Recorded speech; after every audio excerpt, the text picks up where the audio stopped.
Quem quiser fazer uma sessão de leitura no final do mês, a gente vai explicar direitinho como é que funciona. Então é isso. Se eu esqueci de alguma coisa, eu vou escrever tudo.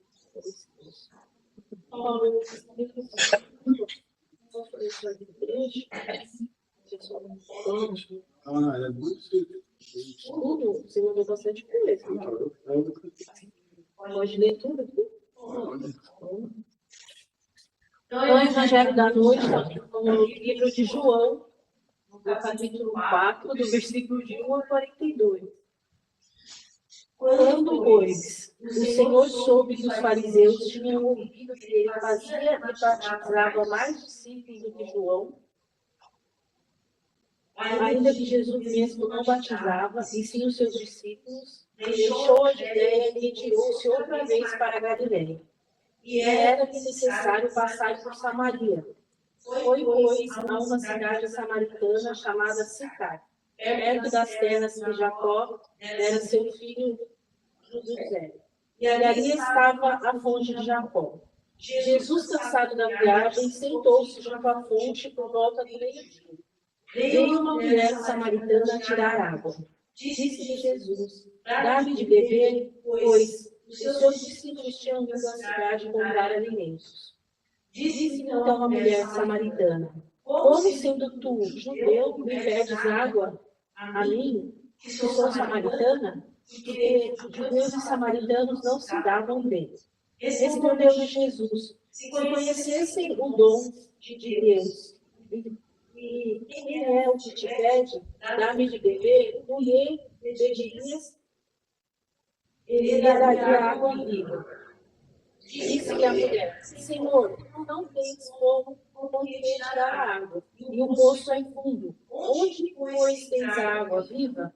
És tu, porventura, maior do que Jacó, nosso pai que nos deu o poço, do qual ele mesmo bebeu, e também seus filhos e seu gado? Ao que Jesus lhe respondeu: quem beber desta água tornará a ter sede, mas aquele que beber da água que eu lhe der nunca mais terá sede. Pelo contrário, a água que eu lhe der será nela uma fonte a jorrar para a vida eterna. A mulher disse-lhe: Senhor, dá-me dessa água, para que eu não mais sinta sede, nem precise vir buscá-la. Disse-lhe Jesus: vai, chama teu marido e volta aqui. A mulher respondeu: não tenho marido. Explicou Jesus: bem disseste, não tenho marido, porque tiveste 5 maridos, e esse que agora tens não é teu marido. Isso disseste com verdade. Disse-lhe a mulher: Senhor, vejo que és profeta. Nossos pais adoravam neste monte. Vós, entretanto, dizeis que em Jerusalém é o lugar onde se deve adorar. Declarou-lhe Jesus: mulher, podes crer que a hora vem quando nem neste monte, nem em Jerusalém adorarás o Pai. Vós adorarás o que não conheceis. Nós adoramos o que conhecemos, porque a salvação vem dos judeus. Mas a hora vem. Nossa, tem que ver tudo isso. Eu não me gosto ainda. Ela falou o essencial, tá? É, porque eu não me fala isso. Eu gosto de traduzir assim. Já traduzido do português para o português? Não, assim, mais fácil. Essa passagem, nós só encontramos essa passagem em João, o encontro de Jesus com a samaritana. Nenhum outro evangelho que vocês vão encontrar. Algumas coisas que estão em João também não tem em outros evangelhos, como a parábola do bom samaritano. Assim por diante. João escreveu coisas muito diferentes, muito únicas. Esse é um encontro furtivo entre Jesus e uma samaritana. Jesus sendo judeu e uma mulher samaritana, os dois no poço de Jacó, no meio da Samaria, no deserto de Sicar, uma propriedade de um poço criado ali deixado por Jacó e presente até aquele momento, até servindo aos animais, às pessoas que pudessem tirar água. E tem um problema nessa história. Os samaritanos, eles não se davam com os judeus. Eram povos que se odiavam, como hoje são, por exemplo, os judeus e os árabes. Colocar um palestino, eles atravessam do outro lado da rua. São inimigos históricos, figadais mesmo, não se dão. E naquele tempo eram os judeus e os samaritanos. Existe um preconceito muito grande dos judeus com os samaritanos, muito mais dos judeus com os samaritanos que propriamente dos samaritanos com os judeus. E, curiosamente, Jesus usou esse exemplo, essa passagem, citando uma samaritana. Depois ele citou também a parábola do bom samaritano. Porque Jesus ele era contrário a esse pensamento de ódio, de segregação, de antagonismos entre os povos, entre as populações. Ele dizia que um dia seremos todos um só rebanho e um só pastor. E a gente vê em várias partes do Evangelho que Jesus veio para o povo judeu. Aliás, nós tratamos disso na última palestra. Que Jesus veio para as ovelhas perdidas de Israel. Ele não veio para o mundo inteiro, ele não veio para os gentios, ele não veio para os samaritanos, ele não veio para os assírios, ele não veio para os gregos, para os africanos, para ninguém, para nenhum outro povo. Ele veio só para aquele povo escolhido. Então, eles se achavam o máximo. Mas Jesus nunca disse isso. Isso é o que foi dito, profetizado, desde Isaías, desde Moisés. Já se falava da vinda do Filho do Homem para o povo judeu. Jesus, o discurso dele é um discurso universalista. Ele dizia que um dia ele vai cuidar também das outras ovelhas que são de outro aprisco. Essa passagem interessante. Que apriscos são esses? Aquelas que estão fora, lógico, do contexto de Israel. Até porque em Israel, pasme, Jesus não foi aceito. Jesus até hoje não é aceito. Os judeus ortodoxos, eles não reconhecem Jesus como Messias.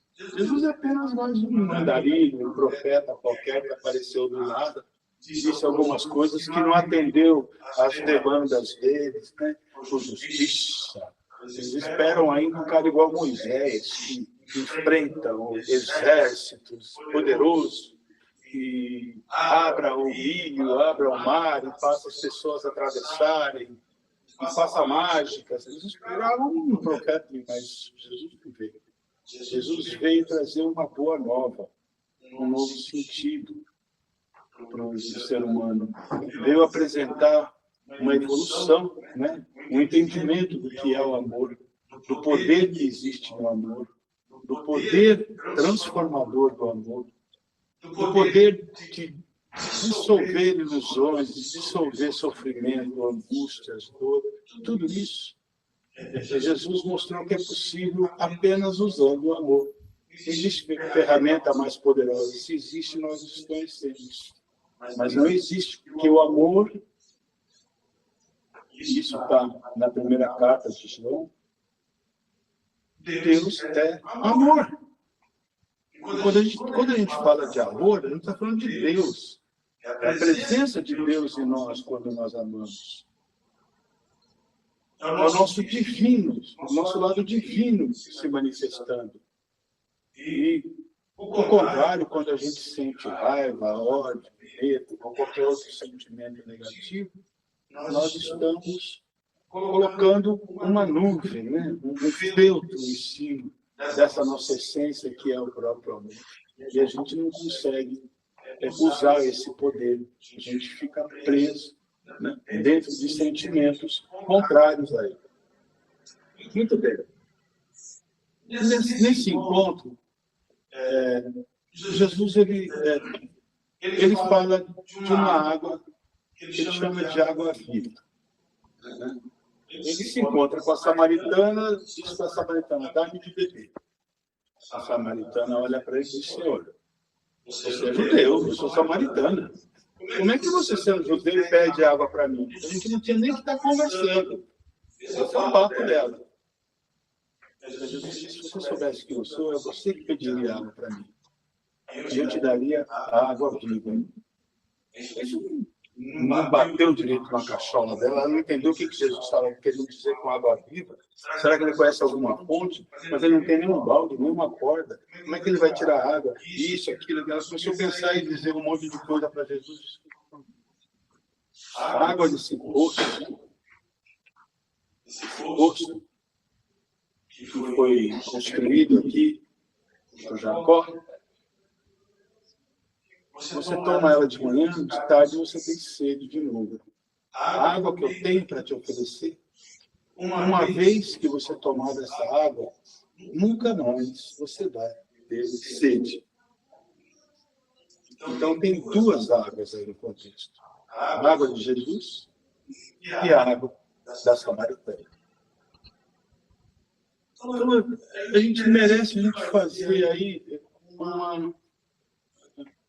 um escrutínio, tentar entender que águas são essas, são tão diferentes. Qual é a água de Jesus? Qual é a água da Samaritana?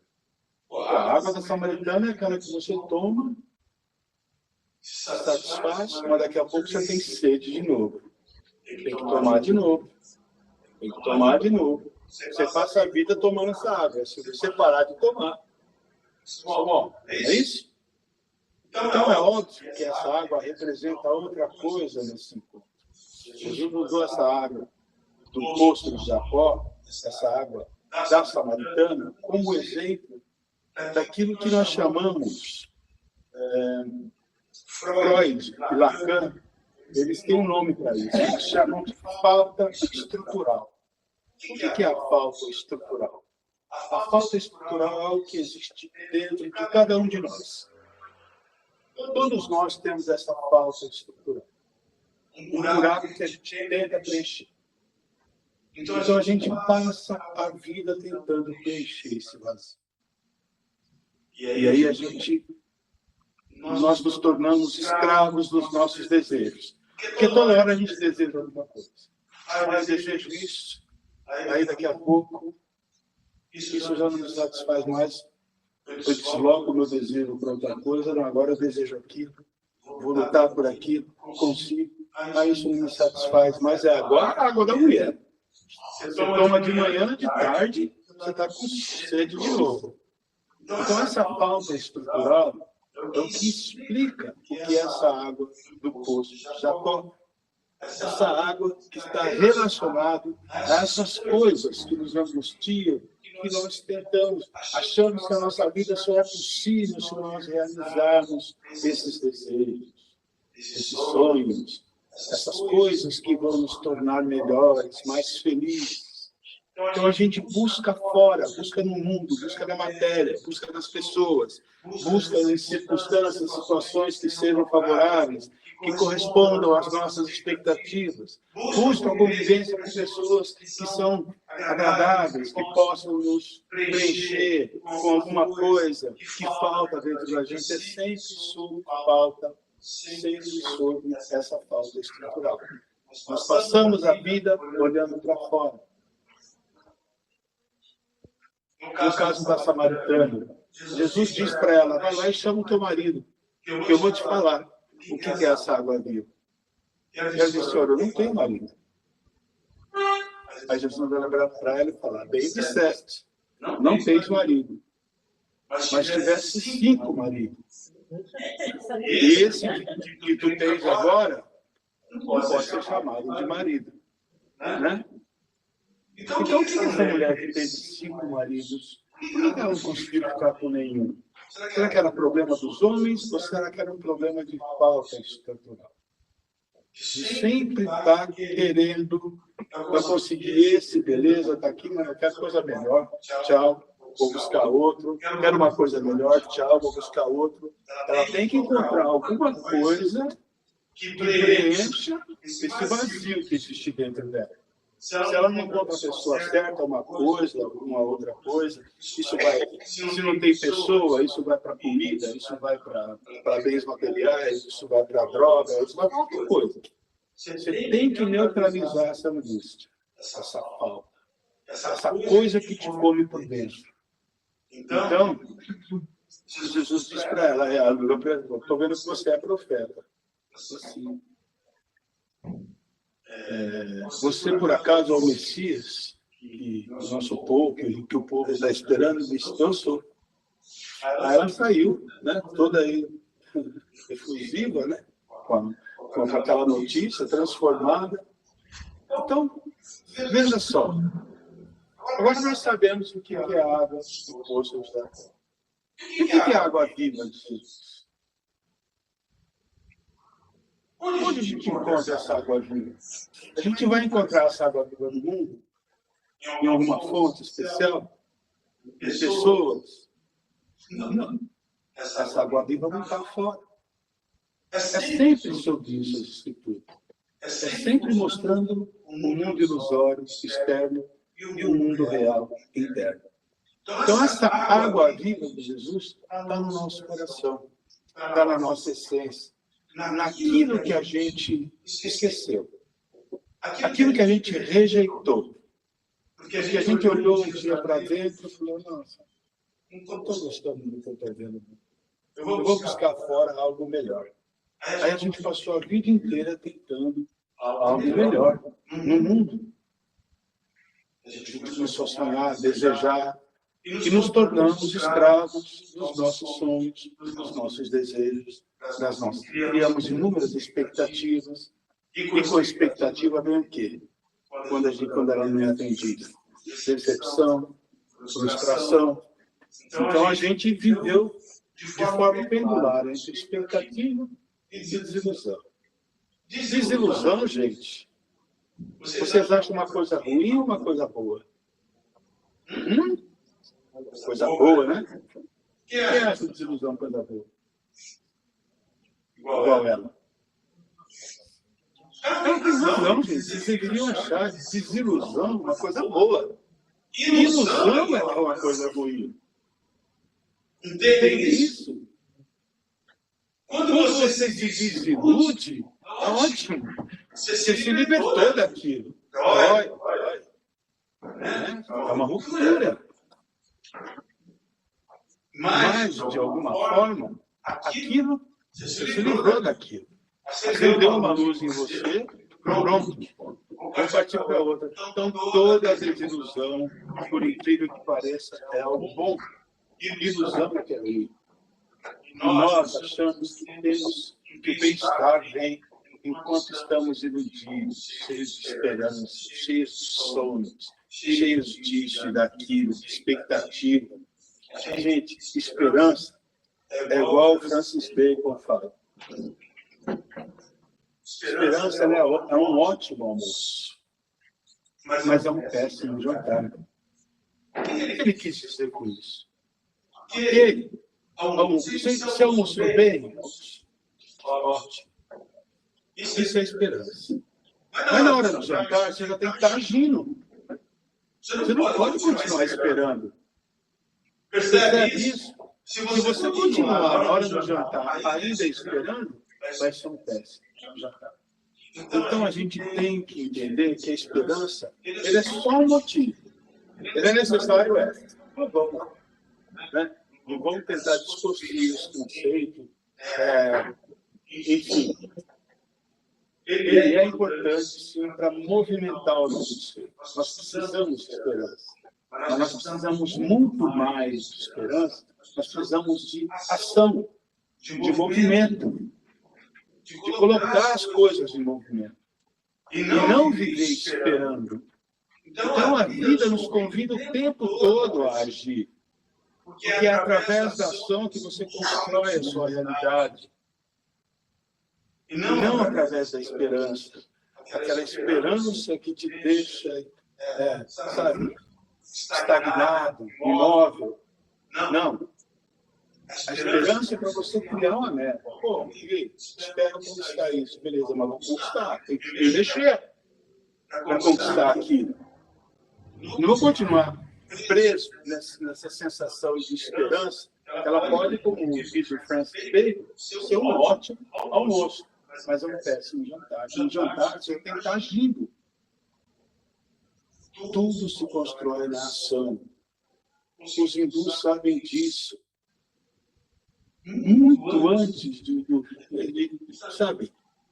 tudo aquilo que o Ocidente veio a conhecer através da influência judaico-cristã, os hindus já sabiam, há milênios antes.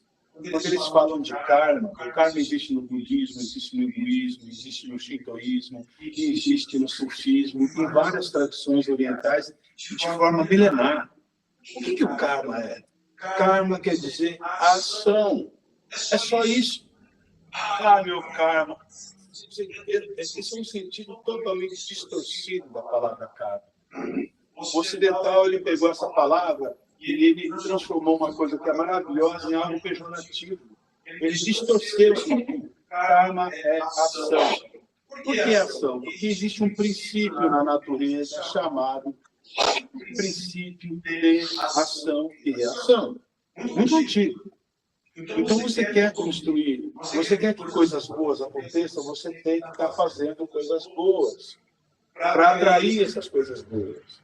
Se você não faz nada, você não atrai nada. Se você quer, agora, se ao contrário, você está fazendo coisas ruins, você vai atrair coisas ruins.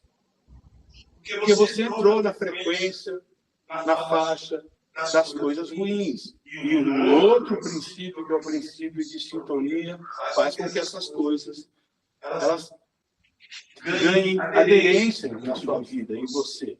Você acaba atraindo aquilo. Então, o princípio da ação, da reação, o princípio do karma, todos esses princípios são importantes a gente conhecer. Vocês sabiam que, por exemplo, isso que vocês rezam no Pai Nosso, assim na terra como no céu. Vocês têm ideia do que vocês estão falando? Jesus está falando de um princípio muito antigo, chamado princípio da correspondência. O que é a terra? A terra simboliza o teu ser. Aquilo que está dentro de você. Aquilo que você constrói com o teu pensamento, com as tuas crenças, com o teu programa de crenças, com o teu campo psicológico e emocional, você está construindo essa terra. O que é o céu? O céu é o mundo que está fora de você. É o mundo com o qual você interage. E o mundo que está fora de você, ele é exatamente igual ao mundo que está dentro. Por isso que existe assim na terra como no céu. Então, se você quer construir uma realidade, essa realidade nunca vai ser construída fora. Ela vai ser primeiro construída dentro, para que o fora se organize e você transforme o que existe dentro de você em realidade. O pessoal acha que lei de atração é alguma novidade. Nada. Isso é coisa mais antiga do que tudo. Então, você tem que construir o que você é para atrair o que você quer. Porque você não atrai o que você quer. Você atrai o que você é. Vocês entendem isso? Que aquilo que a gente atrai é apenas um reflexo daquilo que a gente é. Não adianta você querer prosperidade se você não é próspero. Não adianta você querer saúde se você não é saudável. Não adianta você querer amor, que as pessoas te amem, se você não é amoroso. Então, você tem que ser aquilo que você quer. Senão você não vai atrair nunca. Você não pode transgredir um princípio da natureza. Deus não está nem aí para as suas particularidades. Ele não trabalha no particular, ele trabalha para todos, através de princípios que regem toda a natureza. É assim para todo mundo. Não adianta você pensar que Deus é um gênio da garrafa que você vai esfregar, ele vai sair para fora e você vai ficar fazendo pedidos para ele. Ah, Deus, me dá um carro, me dá uma casa, traz um homem para mim. Não faz isso. Entendeu? Não funciona assim. Aquilo que você quer para você, primeiro tem que ser construído dentro, assim na terra como no céu. Esse princípio de correspondência. Passei muito de tempo, né? Poxa, nem terminou de falar da mulher. Mas o que mais eu posso falar da mulher? Então, água aqui. Eu já falei tanto dessa mulher. Pois é. Então a gente já sabe que é a água do poço de Jacó, e a gente sabe que a água viva é isso que está na nossa essência. O reino de Deus está onde? Dentro de nós. É isso? O que existe de eterno não está fora. O que está fora é impermanente. Tudo que está fora tem prazo de validade para deixar de existir. O que está dentro é eterno. Se você fosse alimentar, querer que a tua vida seja uma vida voltada para o externo, você vai viver nessa ânsia de desejos, insaciável, sempre tentando se preencher de coisas para manter viva aquela ilusão. Se você se desconecta disso e se conecta com o que é eterno, você vai ter uma fonte de água viva que vai saciar toda a sua sede pela eternidade. Então, o convite de Jesus é nós olharmos para dentro e nos conectarmos com a nossa essência, com o nosso eu superior, com aquilo que é eterno, com aquilo que é divino, com aquilo que está na essência de cada um de nós. Aquilo que não se abala, que não se afeta, que não se... não importa o que aconteça com o corpo, o que aconteça... Não. Com o espírito, com a alma, nada vai acontecer. Porque tem um princípio ali que é indestrutível, que já estava já existia antes de você vir ao mundo, continuará existindo depois. E todo esse trajeto nosso, esse mergulho que a gente faz na matéria, é só um mergulho de aprendizado. Nada mais existe. Um estágio de aprendizado que todos nós passamos. A gente vai sair daqui levando ensinamentos, levando progresso, levando, desenvolvimento. É para isso que a gente vê, porque existe um princípio de evolução que nos coloca diante dessa roda do samsara, de entrar e sair, até que a gente não precise mais.